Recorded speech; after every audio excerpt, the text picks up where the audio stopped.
দিন যত যাচ্ছে ওলেড মনিটরগুলো অনেক অ্যাফোর্ডেবল রেঞ্জে চলে আসছে, এন্ড এই অ্যাফোর্ডেবল রেঞ্জ আসলে যদিও অনেকের ক্ষেত্রে অ্যাফোর্ডেবল না, কিন্তু আবার অনেকের ক্ষেত্রে অ্যাফোর্ডেবল। এই কথা বলার মূল কারণ হচ্ছে ওলেড মনিটরগুলো আসলে দিন দিন হাতের নাগালে আসছে এবং খুব সম্ভবত অদূর ভবিষ্যতে আরো হাতের নাগালে চলে আসবে। যাই হোক, ওলেড মনিটর নিয়ে যেহেতু কথা বলেছি এবং প্রিভিয়াসলি অনেকগুলো ওলেড মনিটর আমরা এক্সপিরিয়েন্স করেছি, আজকেও স্টুডিওতে যেই মনিটরটা রিভিউ হবে সেটাও একটা ওলেড মনিটর, কিন্তু এটার প্রাইস খুবই কম্পিটিটিভ। স্পেশালি যাদের বাজেট 1.5 লাখ টাকার আশেপাশে বা 1.5 লাখ থেকে 1,60,000 টাকার আশেপাশে, তাদের জন্য এটা হাতের নাগালে বলাই চলে। আজকে রিভিউ করব MSI এরই একটি QD OLED গেমিং মনিটর, যেটা কিনা আলট্রা ওয়াইড। এই মনিটরটার মডেল হচ্ছে MSI MPG 341 QCPX, যেটা একটা UW QHD বা 2K ultra wide gaming monitor, যার রিফ্রেশ রেট 240 হার্টজ। এই মনিটরটার অ্যাকচুয়াল প্রাইস 1,65,000 টাকা, কিন্তু বর্তমানে মার্কেটে এটি 1,59,000 টাকায় পাওয়া যাচ্ছে। সো বলতে গেলে 1,60,000 টাকায় এই মনিটরটা কেমন সেটা নিয়ে আজকের রিভিউ হবে, বিস্তারিত কথা বলা হবে, এবং মনিটরটা আসলে এই প্রাইস ওর্থ কিনা সেই ব্যাপারে বিস্তারিত কথা বলবো আমি ফাহিম ফিটচিন্টার পরে,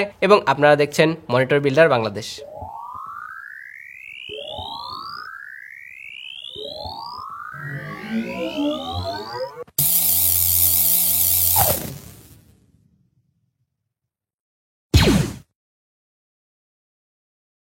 প্রথমে কম্পিটিটর অ্যানালাইসিস। এই মনিটরটার দাম বর্তমানে 1,59,000 টাকা। সো 1,59,000 টাকার আশেপাশে খুব একটা অপশন দেখা যায় না যেটা কিনা 240 হার্টজ উইথ 2K রেজুলেশন বা আলট্রা ওয়াইড সাপোর্ট করে থাকে। এই ক্ষেত্রে আমরা প্রায় একটা মডেলই দেখতে পারি যদি আমরা প্রাইস রেঞ্জটাকে 2 লাখ টাকার আশেপাশে করি। সেটা হলো গিগাবাইট MO34 WQC2, যেটা কিনা একটা 34 ইঞ্চের WQHD 240 হার্টজের ওলেড কার্ভড গেমিং মনিটর, যার দাম 1,70,000 টাকা। এর বাইরে 2 লাখ টাকার ভেতরে আসলে খুব একটা ওলেড মনিটর নাই। যেগুলো আমরা স্টক হিসাবে একটা হচ্ছে গিগাবাইটের এবং অন্যটি হচ্ছে MSI এর। এই দুটোই 4K 240 হার্টজের QD OLED gaming monitor. এই দুটো মনিটরের মডেল হচ্ছে MSI Mac 321 UPX, যেটা কিনা একটা QD OLED 31.5 ইঞ্চের 4K UHD 240 হার্টজের মনিটর, যার দাম 1,92,500 টাকা। এবং সবশেষে গিগাবাইট Aorus FO32U2P, যেটা কিনা একটা 31.5 ইঞ্চের 4K 240 হার্টজের OLED গেমিং মনিটর, যার দাম 1,84,990 টাকা। রংচঙা MSI এর লাল বক্সটি ওপেন করলে পাবেন কিছু কাগজপত্র পড়াশোনার জন্য।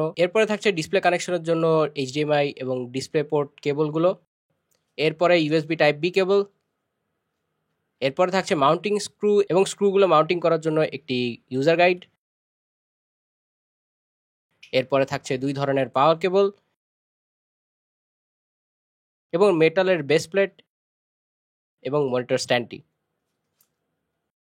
এরপরে অ্যাসেম্বল প্রসেসটা একদমই টুললেস। প্রথমে স্ট্যান্ডটাকে নির্দিষ্ট স্থানে প্লেসিং করতে হবে, এরপরে হাত দিয়ে বেস প্লেটটাকে স্ট্যান্ডের সাথে স্ক্রু ইন করে নিলেই অ্যাসেম্বল প্রসেস কমপ্লিট। মনিটরটার ওভারঅল বিল্ড কোয়ালিটি প্লাস্টিক এবং MSI এর এই মনিটরটার ডিজাইন অন্যান্য MSI এর গেমিং সিরিজের মনিটরগুলোর মতোই, স্পেশালি ওলেড মনিটরগুলোর মতোই। এক্ষেত্রে দেখা যায় যে মনিটরটা যে প্যানেলের পার্টটা রয়েছে সেটা অনেকটাই স্লিম করা হয় এবং মনিটরটার যে পেছনের দিকে মাঝখানে সেখানে একটা ফোলানো অংশ থাকে যেখানে মোস্ট অফ দ্য কম্পোনেন্টস এবং ইলেকট্রিক্যাল ইকুইপমেন্টস গুলো থাকে। সেখানেও তাই মনিটরটা মোস্ট অফ দ্য কেসে প্লাস্টিকের তৈরি, বাট কিছু কিছু অংশে মেটালের উপস্থিতি রয়েছে। ফোলানো এরিয়াতে 34 QD OLED লেখা রয়েছে এবং বাম সাইডে MSI এর ড্রাগন লোগোটি রয়েছে। এছাড়াও বটম ফেসিং IO পোর্টস রয়েছে এবং পোর্ট সিলেকশনে রয়েছে একটি USB 2.0 টাইপ বি আপস্ট্রিম, দুইটি USB 2.0 টাইপ এ ডাউনস্ট্রিম, একটি USB 3.2 টাইপ সি আপস্ট্রিম, যেটা কিনা CEC ALLM এবং VRR সাপোর্ট করে, একটি ডিসপ্লে পোর্ট 1.4, একটি 3.5 মিলিমিটার অডিও আউটপুট। রাইট সাইডে রয়েছে 3 পিন পাওয়ার কানেক্টর। বাম সাইডে কর্নারে একটি কেনসিংটন লক দেওয়া রয়েছে এবং স্ট্যান্ডের পিছনে গেমিং সিরিজ লেখা এবং কেবল ম্যানেজমেন্টের জন্য একটি কাট আউট রয়েছে। এবার ফ্রন্ট সাইডে আসা যাক। ফ্রন্ট সাইডে থাকছে 3টি মোটামুটি বেজেল এবং নিচের চিনের বর্ডারের বাম সাইডে MSI এর ব্র্যান্ডিং করা রয়েছে। এক্ষেত্রে মনিটরটার কালার অ্যাস্থেটিক্স বলতে গেলে মনিটরটা পুরোটাই ব্ল্যাক। এক্ষেত্রে একটা স্টেলদি ব্ল্যাক টাইপের ডিজাইন দেওয়া রয়েছে, যদিও কিছু কিছু ক্ষেত্রে একটা গ্লসি ব্ল্যাক টাইপের বা পিয়ানো ব্ল্যাক টাইপের ডিজাইন দেখা যায়, তবে এই ক্ষেত্রে বলতে হয় মনিটরটা ফুললি ব্ল্যাক ডিজাইন করা। সো যে কোনো সেটআপে এটা ইজিলি মানিয়ে যাবে। অ্যাডজাস্টমেন্ট ফিচার হিসেবে থাকছে হাইট অ্যাডজাস্টমেন্ট, যেটা কিনা 0 থেকে 100 মিলিমিটার। টিল্ট সাপোর্ট রয়েছে -5 ডিগ্রিজ থেকে 20 ডিগ্রিজ পর্যন্ত এবং সুইভেল সাপোর্ট রয়েছে -30 ডিগ্রিজ থেকে +30 ডিগ্রিজ পর্যন্ত। আলট্রাওয়াইড মনিটর বলে এতে কোনো পিভটের অপশন নেই। সো যারা ভাবছেন আলট্রাওয়াইড মনিটর কিনে ভার্টিক্যালি চালাবেন তাদের জন্য বিঘ্ন। এক্ষেত্রে আপনাকে আলাদা করে থার্ড পার্টি মাউন্ট কিনে নিতে হবে পিভট টাইপের স্টাইলে ইউজ করার জন্য, যদিও আলট্রাওয়াইড মনিটর খুব একটা সচরাচর কেউ ওইভাবে ইউজ করে না, তারপরও আপনি যদি চান সেটার জন্য বলে দিলাম আর কি। যাই হোক, এবার আসা যাক ডিসপ্লের পার্টে। মূলত এটা একটা 34 ইঞ্চের 2K রেজুলেশনের বা আলট্রা ওয়াইড 2K রেজুলেশনের একটা 240 হার্জের গেমিং মনিটর, যার প্যানেল হচ্ছে QD OLED। 2K বা 3440 বাই 1440 পিক্সেলের এই মনিটরটার ভিউইং অ্যাঙ্গেল হচ্ছে 178 ডিগ্রিজ হরাইজন্টাল এবং ভার্টিক্যালি। মনিটরে কালার সাপোর্ট করে থাকে 30 বিটের এবং এই মনিটরের প্যানেল বিট ডেপথ হচ্ছে 10 বিট। মনিটরটির পিক্সেল পিচ 0.232 mm এবং পিক্সেল ডেনসিটি 109 ppi। এছাড়াও aspect ratio 2.389:1, static contrast ratio 15 মিলিয়ন:1 এবং এই মনিটরে ডিসপ্লে কোটিং হিসেবে থাকছে অ্যান্টি রিফ্লেকশন এবং অ্যান্টি গ্লেয়ার ট্রিটমেন্ট। MSI দাবি করছে 0.03 মিলিসেকেন্ডের রেসপন্স টাইম, যা OLED এ খুবই কমন ব্যাপার, এবং এর বাইরেও 2.8 মিলিসেকেন্ডের ইনপুট ল্যাগ। এছাড়াও তারা দাবি করছে HDR10 এবং ডিসপ্লে HDR400। এছাড়াও কালার স্পেসে তারা দাবি করছে Adobe RGB 98.8%, sRGB 139.1% এবং DCI-P3 99.3%। মূলত MSI যে কালার রেজাল্টটা দাবি করছে সেটা আসলে CAE 1976 এ মেজার করা, কিন্তু মোস্ট অফ দ্য কেসে আমরা ইউজ করি CAE 1931। সো যাই হোক, আমরা এটার মধ্যে একটা কম্পারিজন করার চেষ্টা করব। এর বাইরেও এই মনিটরে কিছু স্পেশাল ফিচার্স রয়েছে, সেগুলো হলো 5-ওয়ে joystick navigator, adaptive sync technology, console mode, flicker free technology, gaming intelligence app, KVM switch, low blue light, night vision, OLED care 2.0, optic scope, picture by picture, picture in picture, quantum dot colour, smart crosshair, DSC এসব। DSCর ব্যাপারটা একটু বিস্তারিতভাবে বলতে গেলে এই মনিটরের একটা unique feature এটি। DSC হলো ডিসপ্লে স্ট্রিম কম্প্রেশন। এই DSC ফিচারটা এমনভাবে কাজ করে যে গ্রাফিক্স কার্ড থেকে মনিটর পর্যন্ত যখন ডাটাটা আসে, সেই ডাটাটা যাতে কম্প্রেস হয়েই আসে, যাতে করে কেবলের প্রতি কম চাপ পড়ে। সো একটা কম্প্রেস টাইপের ইনপুট ডিসপ্লেটা রিসিভ করতেছে এবং এটাকে সে এনহ্যান্স করে হায়ার রেজুলেশন এবং হায়ার রিফ্রেশ রেট এনশিওর করতে পারে, সেটাই DSCর মেইন কাজ। এটা মূলত একটা লসলেস ভিডিও কম্প্রেশন স্ট্যান্ডার্ড, যা ভেসা দ্বারা ডেভেলপ করা। এক্ষেত্রে ভেসা হচ্ছে ভিডিও ইলেকট্রনিক স্ট্যান্ডার্ড অ্যাসোসিয়েশন। এক্ষেত্রে আমরা অনেকেই ভেসা শব্দটা শুনেছি। মূলত এই ভেসার কাজই হচ্ছে এই ধরনের স্ট্যান্ডার্ডাইজ ব্যাপারগুলোকে এনশিওর করা। এক্ষেত্রে মনিটর মাউন্ট ভেসার কাজটা অনেক ক্ষেত্রে পরিচিত। এই কম্প্রেশন মেথডটাও ভেসা দ্বারা ডেভেলপ। সো আরো সহজ ভাষায় যদি বলতে হয়, তাহলে এই DSC মেথডটা কম্প্রেস করে মনিটরে যখন ইনপুট নেয় তখন সেটাকে কম্প্রেসটাকে ডিকম্প্রেস করে এবং হায়ার রিফ্রেশ রেট এবং হায়ার রেজুলেশনটাকে এনশিওর করে। এক্ষেত্রে মনিটরের যে কেবল, সেই কেবলের উপরে চাপ কম পড়ে এবং কম ব্যান্ডউইথের কেবল হলে এক্ষেত্রে যে ল্যাগ, জিটার বা ফ্রেম স্কিপের যে ব্যাপারটা, সেটা হওয়াটা অনেকটাই কমে আসে। তবে এই ফিচারটা আসলে কতটুকু কাজ করে সেটা আমরা টেস্টিং এর ক্ষেত্রে বলতে পারবো। স্পেশালি ঘোস্টিং এর ক্ষেত্রে এই ব্যাপারটা আমরা ভালোভাবে ধরতে পারবো। যাই হোক, অন্যান্য ব্যাপার স্যাপার নিয়ে কথাবার্তা বলা যাক বা অন্যান্য স্পেসিফিকেশন নিয়ে কথাবার্তা বলা যাক। এছাড়াও OSD সেটিংসে অন করলে MSI এর গেমিং OSD ইউআইটা আমরা দেখতে পাই। OSD সেটিংসে উল্লেখযোগ্য কিছু ফিচারের মধ্যে সেগুলো হলো game mode, professional mode, KVM, adaptive sync, DSC, OLED care 2.0। Game মোডে 6টি কালার রয়েছে এবং প্রফেশনাল মোডে কিছু কালার প্রিসেট রয়েছে। এবার আসা যাক এর মনিটরের টেস্টিং। কালার টেস্টিং এর জন্য আমরা হার্ডওয়্যার হিসেবে ইউজ করেছি পোর্ট্রেট ডিসপ্লেসে C6 HDR 5000 এবং সফটওয়্যার হিসেবে ছিল Calman Ultimate। এবার দেখা যাক এই মনিটরটা কি ধরনের কালার আউটপুট আমাদের দিতে পেরেছে। আউট অফ দ্য বক্স আমরা পেয়েছি 94.9% Adobe RGB, 92.9% NTSC, 99.5% DCI-P3 এবং 146.2% sRGB। আমাদের রেজাল্ট এবং MSI দাবিকৃত রেজাল্টের মধ্যে পার্থক্য হওয়ার মূল কারণ হচ্ছে যে MSI দাবি করে CAE 1972 এর কালার স্পেসের হিসেবে, যেখানে আমরা মোস্ট অফ দ্য কেসে টেস্ট করে থাকি CAE 1932 এর কালার স্পেসের হিসেবে। সো এখানে দুইটা কালার স্পেসের মধ্যে যথেষ্ট ডিফারেন্স রয়েছে, এজন্য যে রেজাল্টটা সেখানেও ভ্যারিয়েশন দেখা যায়। যাই হোক, এতদিন আমরা যখন টেস্ট করে আসছিলাম তখন স্পাইডারের ক্ষেত্রে 100%ই একটা লিমিট ছিল, কিন্তু ক্যালম্যানের ক্ষেত্রে সেই লিমিটটা নেই। এক্ষেত্রে ক্যালম্যান 100% এর উপরের পার্সেন্টেজও দেখাতে পারে। এছাড়া এই মনিটরটার sRGB ডেল্টা ই অ্যাভারেজ ছিল 1.11, যেটা ওভারঅল ক্যাজুয়াল ব্রাউজিং বা মুভি দেখার জন্য যথেষ্ট আইডিয়াল, অলমোস্ট রিয়েল লাইফ টাইপের কালারই দেখাতে পারে। ডেল্টা এর ক্ষেত্রে রেজাল্টটা 1 এর যত কাছাকাছি থাকবে সেটা যথেষ্ট রিয়েল লাইফ টাইপের ভ্যালু দিবে। সো এই ক্ষেত্রে যথেষ্ট আমরা ভালো টাইপের কালার পেয়েছি, সেটা নিঃসন্দেহে বলাই যায়। এছাড়া আমরা ব্রাইটনেস টেস্ট করেছি, যদিও MSI দাবি করছে এই মনিটরে 250 নিটস এর স্ট্যান্ডার্ড ব্রাইটনেস বা টিপিক্যাল ব্রাইটনেস। HDR মোডে এটা সর্বোচ্চ 450 নিট এবং এছাড়াও MSI দাবি করছে 1000 নিটস এর ব্রাইটনেসের ক্লেম। সো ব্রাইটনেস টেস্ট করার সময় আমরা পেয়েছি HDR এর পিক ব্রাইটনেস অন করে 1% উইন্ডোতে 480 নিটস, 10% উইন্ডোতে 300 নিটস, 25% উইন্ডোতে 200 নিটস, 50% উইন্ডোতে 175 নিটস এবং 100% উইন্ডোতে আমরা সর্বোচ্চ পেয়েছিলাম 148.49 নিটস। HDR এ পিক ব্রাইটনেস 100% উইন্ডোতে আমরা সর্বোচ্চ পেয়েছি 220 নিটস। এক্ষেত্রে MSI HDR এ 400 নিটস বললেও আমরা 400 নিটস পেয়েছি 1% উইন্ডোতে। 100% উইন্ডোতে এই যে ওভারঅল ব্রাইটনেস সেটা অনেকটাই কমে আসে। সো এক্ষেত্রে HDR brightness 400 nits properly meet করতে পারে নাই, কিন্তু HDR মোডে 250 নিটস ক্লেম করলেও আমরা পেয়েছি সর্বোচ্চ 220 নিটস, যেটা মোটামুটি ওকে ছিল। সো এক্ষেত্রে বলতে হয় ব্রাইটনেসে এই মনিটরটা যথেষ্ট ঘাটতি রয়েছে। এবার আসা যাক RGB কালার ব্যালেন্সে।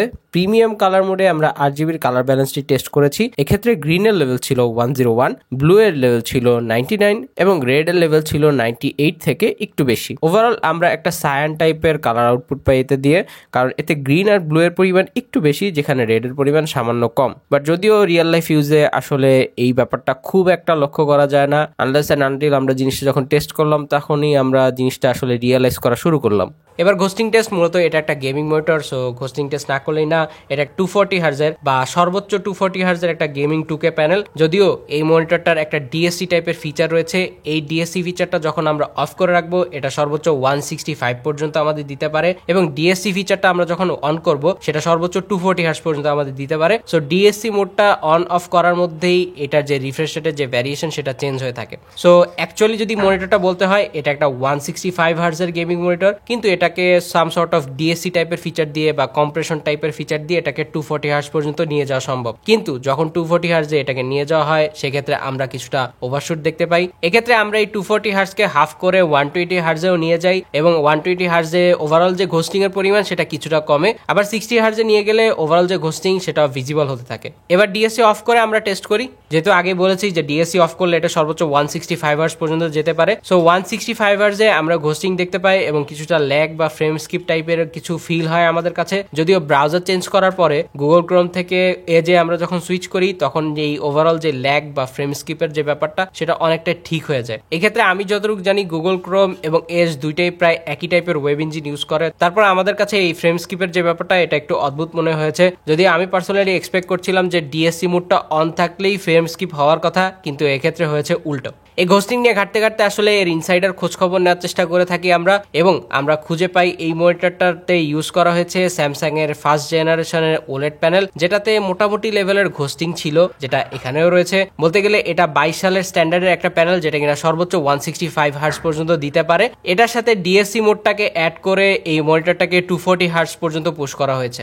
এর কারণে আমরা এই মনিটরের সাবপিক্সেল লেআউটে দেখতে পাই ভার্টিক্যাল ট্রায়াঙ্গেল টাইপের। সাবপিক্সেল লেআউট নিয়ে যেহেতু কথাই বলা হয়েছে, সো সাবপিক্সেল লেআউটের যেই প্রেজেন্টেশনটা সেটা দেখে বুঝতেই পারছেন যে এই মনিটরটা যথেষ্ট আগের জেনারেশনের, স্যামসাং এর আগের জেনারেশনের যে ওলেড গুলা ছিল সেগুলা সাবপিক্সেল লেআউট যথেষ্ট ফ্রিঞ্জিং টাইপের ছিল এবং লেখাগুলো প্রপারলি পড়া যেত না। বাট এক্ষেত্রে টেক্সট ক্ল্যারিটিটা যে একেবারে ফ্রিঞ্জিং বা হেজি টাইপের ওরকমও না, বাট আমরা একটু ফ্রিঞ্জিং টাইপের ফিল পেয়েছি, যেটা স্ক্রিনে দেখানো এই স্ক্রিনশটের মাধ্যমেই বুঝতে পেরেছেন। এক্ষেত্রে আমরা স্টিল নট শিওর যে এটা এক্স্যাক্টলি স্যামসাং এর কোনো প্যানেল ইউজ করা হয়েছে কিনা, বাট আমাদের দাবি এটাতে খুব সম্ভবত স্যামসাং এর প্যানেলই ইউজ করা হয়েছে, কারণ মোস্ট অফ দ্য কেসে এমএসআই স্যামসাং এর থেকে প্যানেল সোর্স করে থাকে, স্পেশালি ওলেড প্যানেলগুলো। সো এটা খুব সম্ভবত স্যামসাং এর ফার্স্ট জেনারেশনের একটা ওলেড প্যানেল, যেটাকে টুইক করে সর্বোচ্চ 240 হার্জ পর্যন্ত নেওয়া হয়েছে। এবং এই ডিএসসি মোডটা অন করার মাধ্যমে আপনি ঘোস্টিং লেস দেখতে পারবেন। 165 হার্জে আসলে ঘোস্টিংটা ভালোই ধরা পড়ে এবং কিছু কিছু ক্ষেত্রে ফ্রেম স্কিপও আমরা ফিল করেছি। সো আপনার যদি এই মনিটরটা অপারেট করতে হয় অলওয়েজ ডিএসসি মোডটাই অন রাখবেন। এর বাইরে আমরা গ্লো বা ব্লিড টেস্ট করেছি। আসলে ওলেড প্যানেলে গ্লো বা ব্লিড টেস্ট করার তেমন কিছুই নাই, পিওর ব্ল্যাক দেখাবে,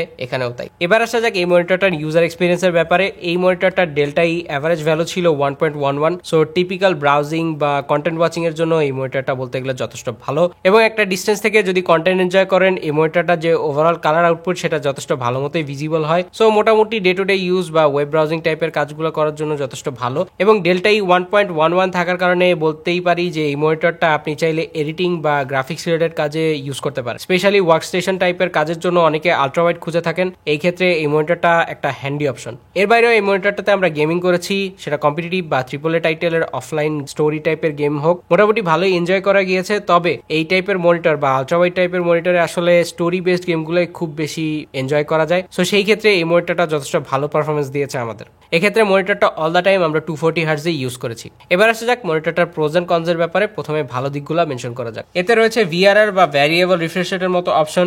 এরপরে রয়েছে ওলেড কেয়ার 2.0 এর মতো অপশন, যেটা কিনা মনিটরের যে বার্নিং এর ব্যাপারটা সেটা যথেষ্ট কমিয়ে দেয়, এবং বার্নের জন্য তো 3 বছরের এমএসআই এর ওয়ারেন্টি আছে। এবং এই মনিটরটাতে স্পেশালি রয়েছে গ্রাফিন ফিল্ম এবং হিটসিঙ্ক এর মতো ফিচারগুলো, যাতে করে ওভারঅল যে মনিটর হিট হওয়ার যে ব্যাপারটা সেটা অনেকটা রিডিউস করে দেয়। অলসো মনিটরটার যে বেজেল সেই ক্ষেত্রেও মেটালের কিছু উপস্থিতি রয়েছে। সো ওভারঅল হিট ডিসিপেশন এই মনিটরটাতে যথেষ্ট ভালো মতোই হয়। এবং এই হিট ডিসিপেশনের কথা বলতেই চলে আসে এর বিল্ড কোয়ালিটি। এর বিল্ড কোয়ালিটিও যথেষ্ট রিজিড এবং সলিড সলিড ছিল। এছাড়াও এর কালার আউটপুট বা ডেল্টাই যথেষ্ট ইমপ্রেসিভ ছিল, মোটামুটি শার্প টাইপের কালার বা ইমেজ প্রডিউস করতে পারছিল এই মনিটরটা। অলসো সর্বশেষ যে ভালো দিক সেটা যদি মেনশন করতে হয়, এর প্রাইসিং 1,59,000 টাকায় যথেষ্ট ভালো এবং কম্পিটিটিভ একটা প্রাইসিং দিচ্ছে এই মনিটরটা। কনজের ক্ষেত্রে প্রথমে মেনশন করতে হয় তাদের ব্রাইটনেসের ব্যাপারটা। এইচডিআর মোডে এমএসআই দাবি করছে 1000 নিটস এর মতো পিক ব্রাইটনেস, কিন্তু আমরা 100% উইন্ডোতে এইচডিআর মোডে সর্বোচ্চ পেয়েছি 148 নিটস এর মতো, যেটা বলতে গেলে ডিসঅ্যাপয়েন্টিং। এইচডিআর মোডে এটার ব্রাইটনেস ঠিকঠাক ছিল, তবে এইচডিআর মোডে ডিসপ্লে এইচডিআর 400 থাকা সত্ত্বেও সর্বোচ্চ আমরা 148 নিটস পাচ্ছি, যেটা বলতে গেলে না থাকারই সমান। এর বাইরে এই মনিটরটাতে ঘোস্টিং ইস্যুস ছিল।